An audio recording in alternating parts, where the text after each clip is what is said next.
राधे राधे, हरे कृष्ण, हर हर महादेव। आप और आपके परिवारजनों पर भोलेनाथ का आशीर्वाद बना रहे। आज दिनांक है 13 फरवरी, दिन है शुक्रवार। आज फाल्गुन मास के कृष्ण पक्ष की विजय एकादशी है। आप सभी को विजय एकादशी की हार्दिक शुभकामनाएं।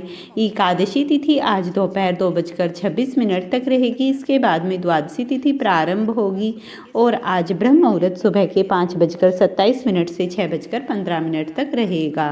उस शाम को 6:17 पर राहु काल रहेगा। सुबह 10:30 बजे से दोपहर के 12 बजे तक राहु काल की निश्चितता रहेगी। अब सुनिए फाल्गुन मास महात्म का अध्याय।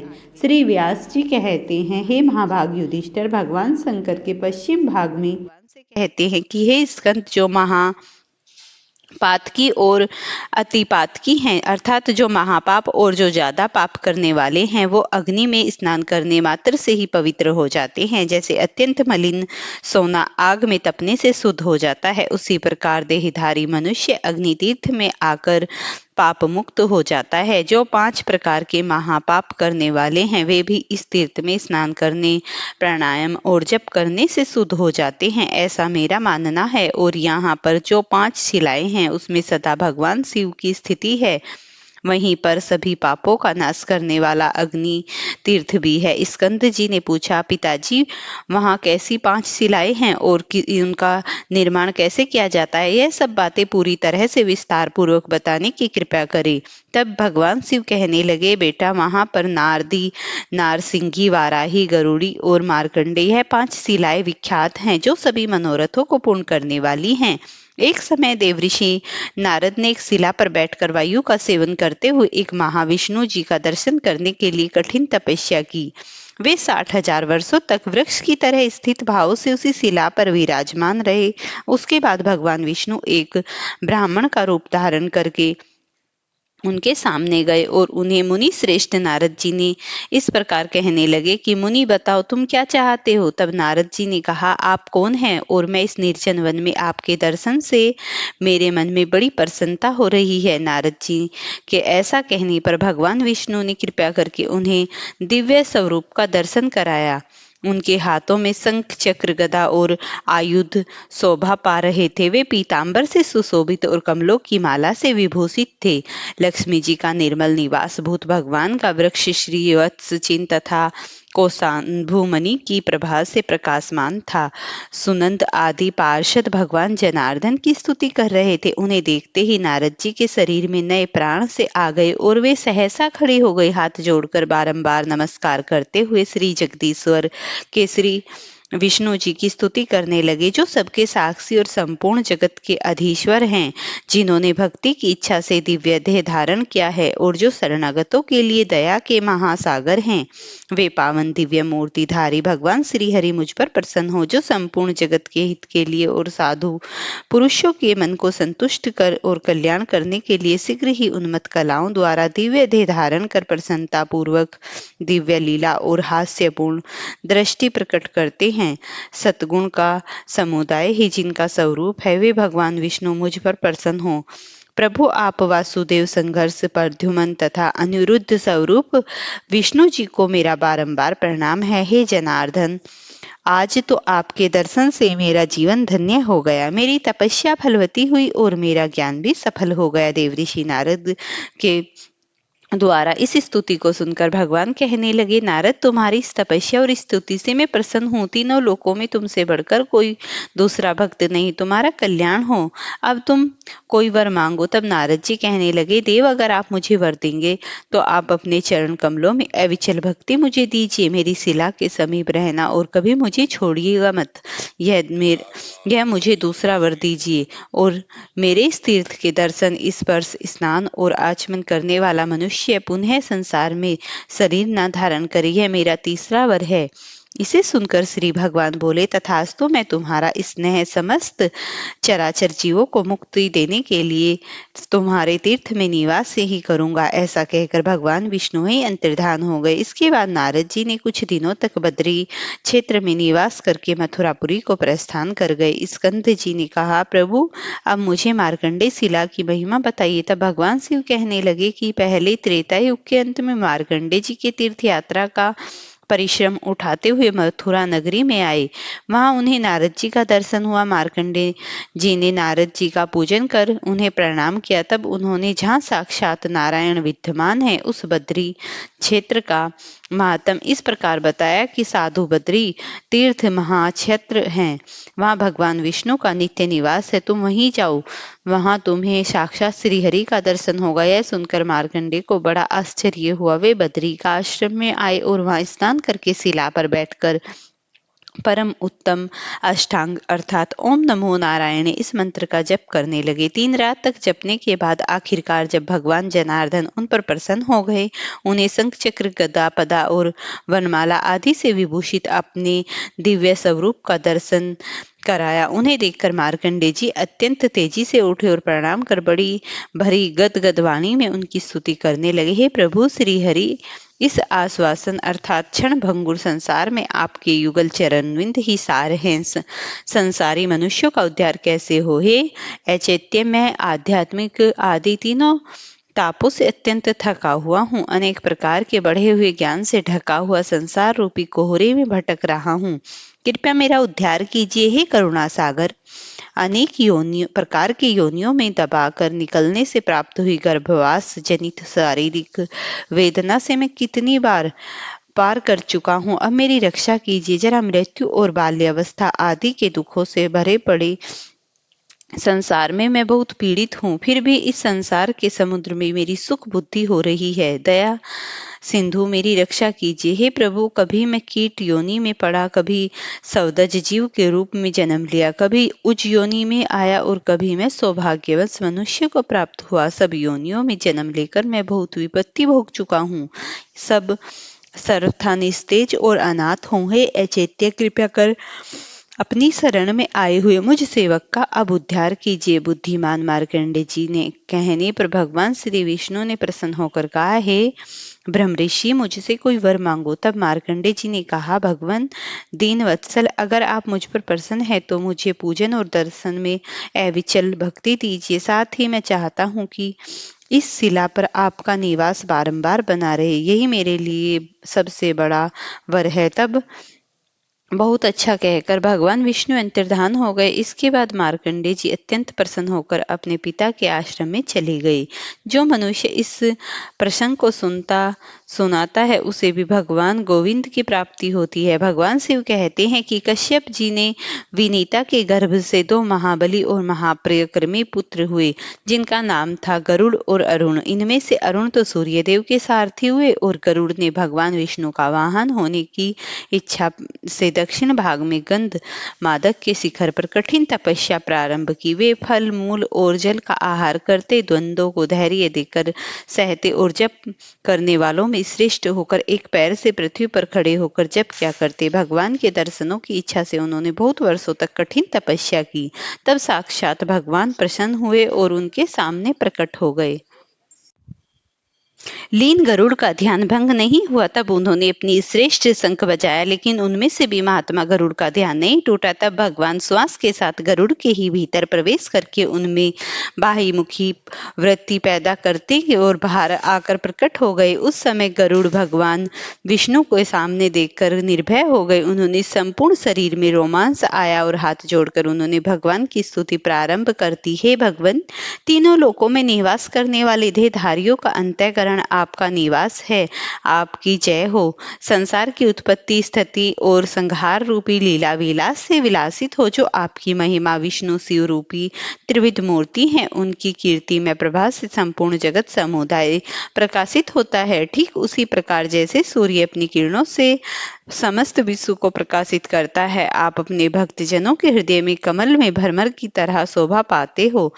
आपके ज्ञान में आई हुई संपूर्ण वेद विद्या से आपका मानस सदैव प्रकाशमान रहता है। जो मुनिजन आपके भक्त हैं, वे आपके चरणों की सदा वंदना करते हैं और आपके चरण नक्शों के प्रक्षालन से हुई प्रकट गंगा जी के जल से अपने को पवित्र करने वाले देवता और मुनि आपकी चरण रेणुका को हृदय से प्रणाम करते हैं। महात्मा गरुड़ के इस प्रकार स्तुति करने पर भगवान विष्णु ने कहा, हे त्रिपथ गामिनी गंगा जी की बुलाया। तब उस पर्वत के ऊपर साक्षात पंचमुखी गंगा जी प्रकट हुई। उन्हीं के जल से गरुड़ जी ने भगवान को पधारा दिया। फिर वह वर मांगने के लिए भगवान को प्रेरित करने पर गरुड़ जी ने कहा, हे भगवान, एकमात्र आपका वाहन हो जाऊं और आपकी कृपा से देवता और दैत्यों को भी बल, वीर्य और पराक्रम द्वारा मुझे जीता न जा सके। यह शिला भी मेरे नाम से विख्यात होकर समस्त पापों का अपहरण करने वाली हो जाए तथा इसके स्मरण से मनुष्य को कभी भी विष जनित व्याधि ना हो। इसके बाद बहुत अच्छा कहकर भगवान विष्णु वहीं अंतर्धान हो गए। स्कंद जी ने कहा, भगवान, जब वाराही शिला का भी महात्म मुझे बता दिया तब भगवान शिव इस प्रकार बोले, हे स्कंद, रसातल से पृथ्वी का उद्धार करके और युद्ध में हरणाक्ष नामक दैत्य को मारकर भगवान बारह बद्राही क्षेत्र से आए और प्रलय काल की समाप्ति तक वहीं बने रहे। वारा जी ने शिला के रूप से ही वहां निवास किया। स्कंद जी ने कहा, प्रभु, अब नारसिंगी ही शिला का महात्म कहिए। तब भगवान शिव बोले कि भगवान नारसिंह अपने नखों के अग्रभाग से ही 3 पूर्वक हिरण्यकश्यपों का वध करके प्रलय काल की अग्नि के समान प्रकाशित दिखाई देने लगे। तब दयालु देवताओं ने आकर और दूर खड़े रहकर लीलाओं से अवतार विग्रह धारण करने वाले भगवान विष्णु की स्तुति की। तब उसने तेज से समस्त देवता और असुरों को भी व्याप्त करने वाले भगवान पराक्रमी नरसिंह ने प्रसन्न होकर बोले, हे देवताओं, तुम मुझसे कोई वर मांगो, तुम्हारी शांति और सुख का एकमात्र साधन है। उस समय देवताओं के स्वामी ब्रह्मा जी कहने लगे, भगवान, हे प्रभु, हे नारसिंह देव, आपका यह अत्यंत उग्र भाग समस्त देहधारियों को भयभीत करने वाला है, अतः इसको समेट लीजिए। उनकी प्रार्थना के अनुसार दिव्य रूप धारण करके भगवान ने कहा कि देवताओं, मैं तुम पर बहुत प्रसन्न हूँ, बोलो अब तुम्हारा कौन सा कार्य करूं।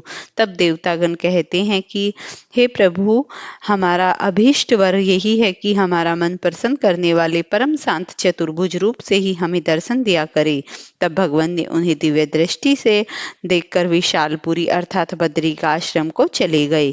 इसके बाद देवताओं का भय शांत हो गया और उन्होंने जल के मध्य से विराजमान भगवान विष्णु के दर्शन नमस्कार परिक्रमा करके उन्हें अपना मन लगाकर अपने अपने लोक को प्रस्थान किया। जिसके बाद अतिशय भक्तिभाव से नरम तपस्वी ऋषि आए और अत्यंत अद्भुत पराक्रम वाले भगवान नरसिंह का दर्शन करके उनकी इस प्रकार स्तुति करने लगे, संपूर्ण विश्व के स्वामी, हे जगदीश्वर, आपको नमस्कार है, आपको नमस्कार है। विश्व के अभय प्रदान करने वाले त्रिमूर्ति, कृपया कर समुद्र के चरण कमलों में आपका निवास स्थान है, इसीलिए आप धन्य हैं। प्रिय भक्तों, अब आप आज के इस महात्म्य के बाद नित्य नियमित सीता माता की कथा को सुनिए। इस पावन कथा का श्रवण करते हैं। कहते हैं कि एक बार श्री राम प्रभु को कहीं बाहर जाना पड़ा। सीता माता हर रोज का नित्य नियम किया करती थी। वह हर रोज श्री राम को कथा सुनाया करती थी। एक दिन श्री राम भगवान को किसी काम के लिए बाहर जाना पड़ गया तो सीता माता कहने लगी कि प्रभु, मेरा तो 12 वर्ष का नित्य नियम है, अब मैं बाहर जाएंगे तो मैं कथा किसको सुनाऊंगी। श्री राम ने कहा, तुम कुएं की पाल पर जाकर बैठ जाओ, वहां औरतें पानी भरने आती हैं, उन्हें तुम अपनी कथा सुना देना। सीता माता कुएं की पाल पर जाकर बैठ जाती है। एक स्त्री आई, उसने रेशम की जरी साड़ी पहन रखी थी और सोने का घड़ा ले रखा था। सीता माता उसे देखकर कहती है, बहन, मेरा 12 वर्ष का नित्य नेम सुन लो। वह स्त्री बोली कि मैं तुम्हारा नित्य नेम सुनूंगी तो मुझे घर जाने में देर हो जाएगी और मेरी सास मुझसे लड़ेगी। उसने कहानी नहीं सुनी और वह ऐसे ही चली गई। उसकी रेशम जरी की साड़ी पट गई, सोने का घड़ा मिट्टी के घड़े में बदल गया। सास ने देखा तो पूछा कि यह किस दोस्त को अपने सर लेकर आई है। बहू ने कहा कि कुएं पर एक औरत बैठी थी, उसने कहानी सुनने के लिए कहा, लेकिन मैंने उसकी कहानी नहीं सुनी, उसी का यह परिणाम हुआ। बहू की बात सुनकर अगले दिन वही साड़ी और घड़ा लेकर सास कुएं की पाल पर गई। सास को वही माता माता सीता बैठी मिली और माता सीता ने कहा, बहन मेरी कहानी सुन ले। सास बोली कि एक बार छोड़, मैं तो 4 बार कहानी सुन लूंगी।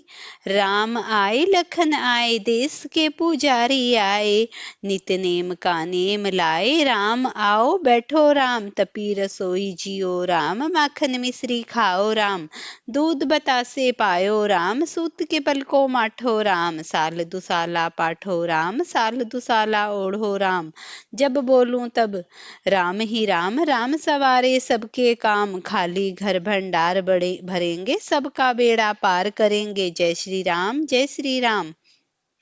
सास बोली कि बहन कहानी तो बहुत अच्छी लगी। कहानी सुनकर सास चली गई और उसकी साड़ी फिर से जरी की बन गई। मिट्टी का घड़ा फिर से सोने के घड़े में बदल गया। बहू कहने लगी, सासू माँ आपने ये सब कैसे किया? सास ने कहा कि बहू तू दोष लगा के आई थी और अब मैं दोष उतार कर आ रही हूँ। बहू ने फिर सास से पूछा कि कुएं वाली स्त्री कौन है? सास बोली कि वे सीता माता थी। वो पुराने को नया कर देती हैं, खाली घर के भंडार भर देती हैं, वह लक्ष्मी जी का वास घर में कर देती हैं, आदमी जो भी हो इच्छा उसे पूरी कर देती हैं। बहू बोली कि ऐसी कहानी मुझे भी सुना दो। सास बोली कि ठीक है, तुम भी सुनो। सास ने कहानी सुनानी प्रारंभ कर दी।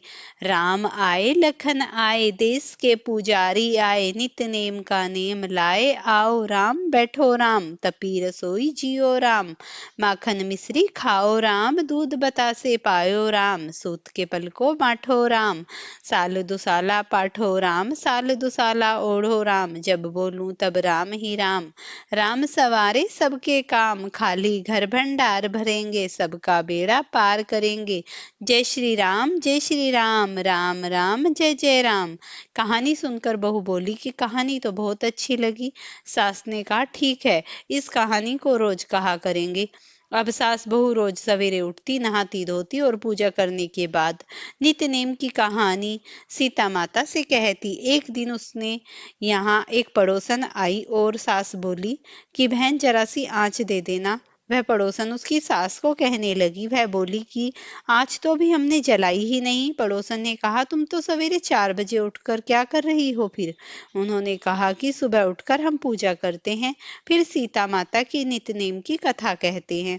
पड़ोसन ने उसकी बात सुनकर फिर कहा कि सीता माता की कहानी कहने से तुम्हें क्या मिला? वो बोली कि इनकी कहानी कहने से घर में भंडार भर गए, सारे काम सिद्ध हो गए, मन की इच्छा पूरी हो गई। पड़ोसन कहती है, फिर तो ठीक है बहन, इस कथा को मैं भी कहूंगी। वह बोली, ठीक है, तुम भी इस कहानी को सुन लो। सास कहानी सुनाने लगी। आए राम लखन आए, देश के पुजारी आए, नित नेम का नेम लाओ, आओ राम बैठो राम, तपी रसोई जियो राम, माखन मिश्री खाओ राम, दूध बतासे पायो राम, सूत के पलको माठो राम, साल दुसाला पाठो राम, साल दुसाला ओढ़ो राम, जब बोलूं तब राम ही राम, राम सवारे सबके काम, खाली घर भंडार भरेंगे, सबका बेड़ा पार करेंगे, जय सिया राम जय सिया राम, जय जय राम। सारी कहानी सुनने के बाद पड़ोसन कहने लगी, बहन कहानी तो बहुत अच्छी लगी। अब वह पड़ोसन भी नित्य नेम सीता माता की कहानी कहने लगी।